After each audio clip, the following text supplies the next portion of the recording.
नमस्कार, मी विजया वामन। काय देवेंद्र फडणवीस साहेब, शरद पवार वाटतोय तितका सोपा विषय वाटत नाहीये ना? होय, कारण आकड्यांच्या खेळामध्ये आता अडकण्याची वेळ देवेंद्र फडणवीस, अजित पवार आणि शरद पवार यांची आलेलीच आहे। अजित पवारांसोबत किती आमदार आहेत, मला कोणीतरी तुमच्यापैकी ठोस आकडा सांगेल का? नाही ना माहिती? 9 मंत्र्यांनी जी शपथ घेतलेली आहे ते 9 मंत्री सोडले तर अजित पवारांसोबत कोण आणि शरद पवारांसोबत कोण यामध्येच अजून गिरगिट्या सुरू आहेत। आणि त्यामुळेच माहिती आहे देवेंद्र फडणवीसांना सुद्धा शरद पवार 100% वाटताय तितके सोपा विषय नाहीच आहे। आतली बातमी काय? शरद पवारांचे सोशल इंजिनिअरिंग अजित पवारांना 100% जड जाईल। राष्ट्रवादीत अजित पवार गटानं बंडखोरी केल्यापासून शरद पवार राज्याच्या राजकारणामध्ये चांगलेच ऍक्टिव्ह झालेले आहेत। मग ते अजित पवार गटाच्या नेत्यांच्या मतदारसंघात सभा घेणं असो वा देश पातळीवर इंडिया आघाडीच्या नेत्यांची मोठ बांधणी असो, शरद पवार पुन्हा महाराष्ट्राच्या व देशाच्या राजकारणाचा केंद्र ठरू पाहत आहेत। काकांनी आता राजकारणात थांबावं असं म्हणणारे अजित पवार काकांचा झंझावात पाहून काहीसे बॅकफुटवर आलेले आहेत। शरद पवार यांची आपल्या मतदारसंघामध्ये सभा होणार म्हटल्यावर भल्या भल्यांच्या पोटात गोळा येतोय। त्यामुळे अजित पवार गटाच्या नेत्यांच्या मनातही आता धडकी भरलेली आहे। येवला, बीड नंतर जळगाव येथील शरद पवार यांच्या सभांना होणारी गर्दी पाहता अजित पवार यांना पुढील काळात अजून बऱ्याच धडका घ्याव्या लागणार आहेत असं चित्र दिसतंय। एकीकडून राजकीय सभांचा मारा तर दुसरीकडे सोशल इंजिनिअरिंग करून शरद पवार अजित दादांना चोही बाजूने घेरण्याचा प्रयत्न करतात। जालना येथे सुरू असलेल्या मनोज जरांगे यांच्या आंदोलनामागेही शरद पवार यांचाच अदृश्य हात असल्याची चर्चा आहे। यांना त्या पद्धतीने मराठा नेते म्हणून आरक्षणाच्या मुद्द्यावरती अजित पवार यांना खिंडीत गाठायचं तर दुसरीकडे मतदानामध्ये किंगमेकर ठरणाऱ्या समाजाची मोठ बांधायची अशी सोशल इंजिनिअरिंग शरद पवार करताना दिसतात।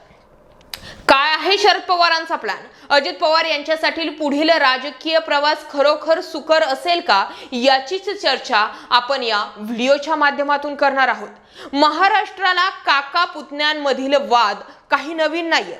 स्वर्गीय बाळासाहेब ठाकरे आणि राज ठाकरे, स्वर्गीय गोपीनाथ मुंडे आणि धनंजय मुंडे, त्यानंतर आता शरद पवार आणि अजित पवार यांचे उदाहरण महाराष्ट्रानं पाहिलेलं आहे।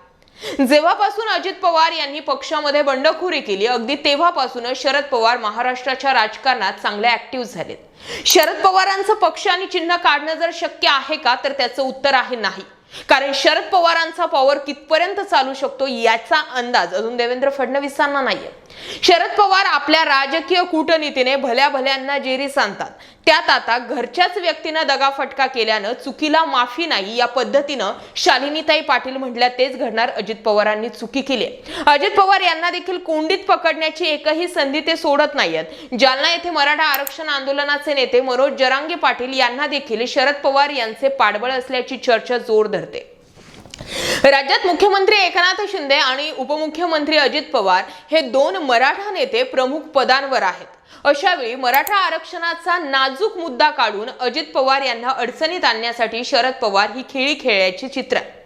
कधी नव्हे ते शरद पवार हे सुद्धा मराठा आरक्षणाच्या मुद्द्यावरती सक्रिय झालेले आहेत। शरद पवार यांनी जालना येथे मनोज जरांगे पाटील यांची भेट घेतली आणि बऱ्याचशा घडामोडी घडल्या। आता राष्ट्रवादी काँग्रेस पक्षाचं चिन्ह आणि पक्ष हा आपला असल्याचा दावा अजित पवार करू पाहतात। ज्या शरद पवारांनी म्हटलं होतं की ते गेलेत ते जाऊ द्या पण मी पक्ष आणि चिन्ह जाऊन देणार नाही असं सुरुवातीला स्टेटमेंट शरद पवारांनी केलं होतं। मग असं काय घडलं की जयंत पाटील आता म्हणतायत की भाजप पूर्ण त्यांची ताकद वापरेल आणि आमचं पक्ष आणि चिन्ह काढून घेतील असा अंदाज आहे। अनिल देशमुखांना सुद्धा तसंच काहीसं वाटतंय। एक मन त्यांचं असंही म्हणतंय की नाही आमचा पक्ष चिन्ह राहील, पण भाजपनं ज्या पद्धतीने एकनाथ शिंदेसोबत राहून एकनाथ शिंदेकडे पक्ष आणि चिन्ह ताकदीच्या जोरावर खेचलं तसंच आमचंही खेचतील असं जयंत पाटील म्हणू लागलेले आहेत। आणि हे सुरात सूर जे बदलले किंवा जे मिसळतायत याला कारण कोण आहे? याच्या मागे शरद पवारच आहेत का? शरद पवार आणि अजित पवारांच्या होणाऱ्या गुप्त बैठका पाहिल्या आणि आता अजित पवार यांनीच राष्ट्रवादी काँग्रेस पक्षाचा आपणच अध्यक्ष असल्याचा केलेला दावा पाहता आता पुन्हा एकदा यांचे सूर बदललेले आहेत का?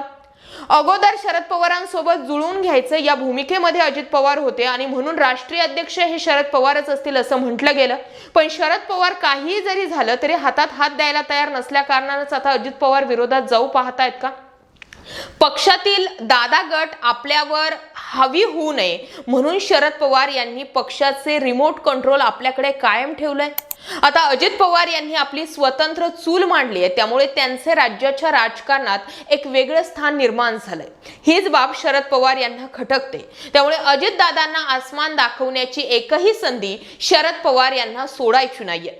महाराष्ट्रात अजितदादांनी निर्माण केलेले राजकीय महत्व भविष्यात शरद पवार यांना जड जाऊ नये म्हणून आत्ताच या ना त्या मार्गाने का होईना पण अजित पवार यांना अडचणीत आणून त्यांच्या गटातील नेत्यांसोबत माइंड गेम खेळला जातोय. राजकारणात आपणच हुकमी एक्का कसे बनू शकतो आणि कसे राहू यासाठी अजित पवार यांची चारही बाजूने राजकीय कोंडी केली जाते. आता अजित पवार या चक्रव्यूहातून कसे बाहेर पडणार हे पाहणं जरी गरजेचं असलं तरी फडणवीस मात्र अंदाज लावून आहे की शरद पवार वाटतोय तितका सोपा विषय नाही.